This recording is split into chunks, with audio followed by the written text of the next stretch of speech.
जय श्री कृष्णा। आज हम सुनेंगे एक बहुत सुंदर कहानी जिसका शीर्षक है सत्संग का क्या महत्व है।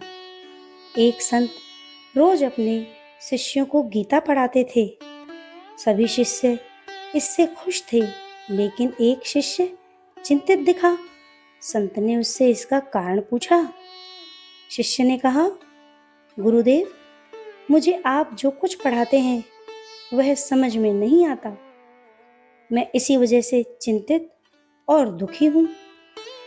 गुरु ने कहा, कोयला ढोने वाली टोकरी में जाओ, जल भर कर ले आओ।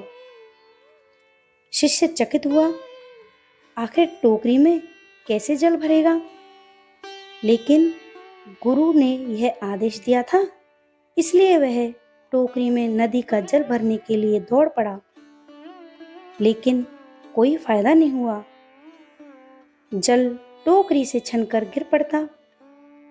उसने टोकरी में जल भरकर कई बार गुरुजी तक दौड़ लगाई, लेकिन टोकरी में जल टिकता ही नहीं था। तब वह अपने गुरुदेव के पास गया और बोला, गुरुदेव, टोकरी में पानी ले आना असंभव, कोई फायदा नहीं। गुरु बोले, फायदा है, टोकरी में देखो।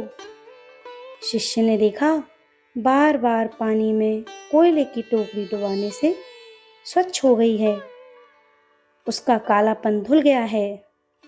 गुरु ने कहा, ठीक जैसे कोयले की टोकरी स्वच्छ हो गई और तुम्हें पता भी नहीं चला, उसी तरह सत्संग बार बार सुनने से ही कृपा शुरू हो जाती है। भले ही अभी तुम्हारी समझ में नहीं आ रहा है, लेकिन तुम सत्संग का लाभ अपने जीवन में जरूर महसूस करोगे और हमेशा गुरु की कृपा तुम पर बनी रहेगी। तो ये है सत्संग के महत्व की कहानी।